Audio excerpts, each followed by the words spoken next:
She got my juices going. It's a good thing I dress very sexy tonight.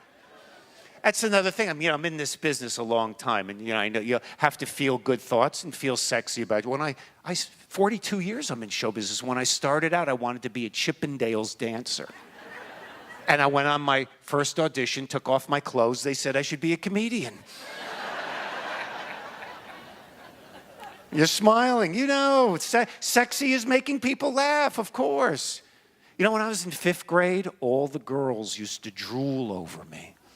It was a special school, but they liked me. Big time.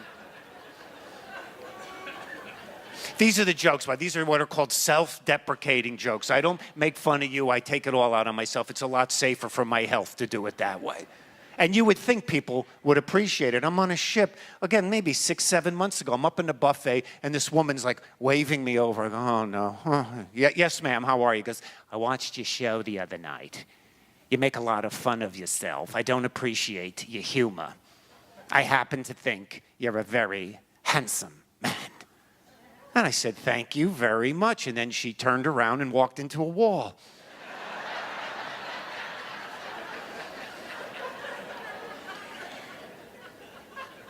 But you understand, look at these 3 hot-looking babes in the front row here.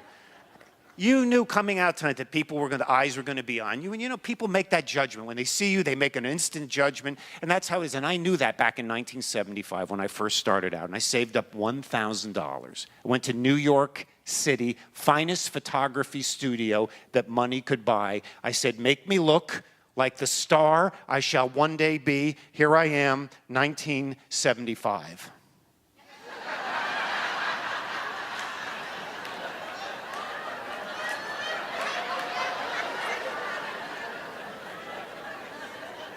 I want my money back.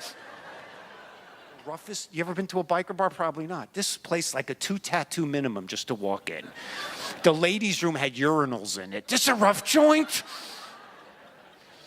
So at the end of the show, the bikers want to go have a beer with you. And I can have like 1 beer in it, but they get a little wasted. And they've never met ethnic people like me from the East Coast. So it always starts that they get real chum. I want to ask you a question.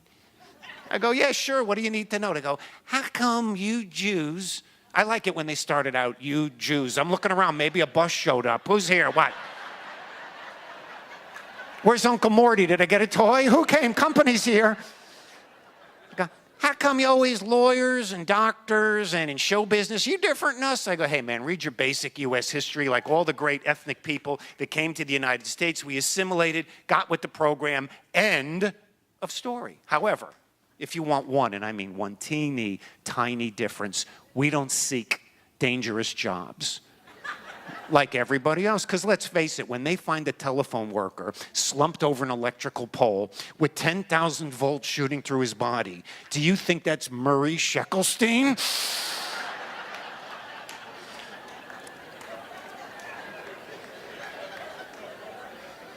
You are such a nice crew. I'm only up here for like 3 days. These are very short gigs up here. We love this so much. Back to my life in Delray, and then there'll be more blind dates. That's what my life has come down to. The people in my community fix me up. Now, I'm looking for somebody my own. I like 60, maybe 59, 61. But they fixed me up. My last blind date was I think it was in April.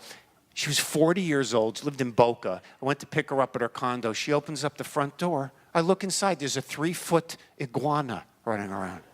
I said, what the hell is that? She goes, it's my baby. I was afraid to ask who the father was. And we get in the car. We're not together 2 minutes. She starts making announcements. Bruce, in 1 year, I want to be married and have a baby. I looked at her. I said, you don't get many second dates, do you? I said, kidnappers give the hostage's family more time to go over the ransom note. She goes, I'm sorry, it's my biological clock. So I tapped her on the forehead. I said, I just hit the snooze alarm. I took her to the Cheesecake Factory. It's like my favorite place. We get in. Waitress hadn't even arrived yet with the menus. My date leans across the table and she goes, hey, Bruce, you think I should get a boob job? I didn't know what to say. I said, why don't you have one done, see if you like it? I was being tortured. I was ready to confess to the Lindbergh kidnapping, okay? Do you ever feel that God has put a curse on your life for something you did a long time ago? You got to pay for it every day. It's true. I think it all started when I tore up a chain letter in 1971. Never should have done that. Then my date starts telling me about the ex-husband. I don't want to hear about the ex-husband. My ex-husband was a crack addict. I said, if I was married to you, crack would just be an appetizer. Then the food comes halfway through the meal, another announcement. Bruce, where do you see this relationship developing into? I said, a murder-suicide.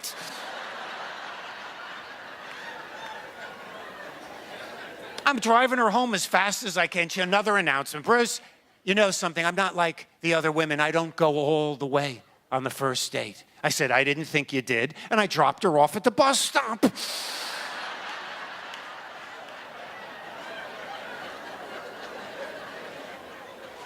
You're so lucky. You're so lucky you found one another. You know, my family came to the United States.